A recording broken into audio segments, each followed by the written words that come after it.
హాయ్రా. హాయ్రా. ఏం జాబ్ చేస్తున్నావురా? ఎంత శాలరీ? ఏదో చేస్తుండ్రా, ఎంతో వస్తుంది ఇక. నువ్వేం జాబ్ చేస్తున్నావు? నీ శాలరీ ఎంత? ఏదో చేస్తున్నారా కంపెనీలో, 20,000 వస్తున్నాయి. యాక్చువల్గా మన రేంజ్కి కావాల్సిన 50,000. సరే ఇంటి వరకు వెళ్దాం దా. అరే నా రేంజ్కి పెద్ద స్టార్ హోటల్లో కెఫేలలో తాగుతారా కాఫీ? నేను వాడు నీకోసం ఇక్కడ తాగుతున్నా.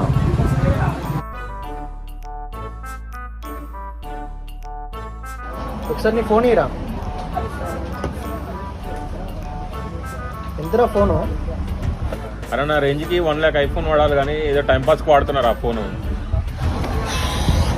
ఈ అమ్మ పారా, ఇదేంటో కట్టుకుందాం పారా ఫోను.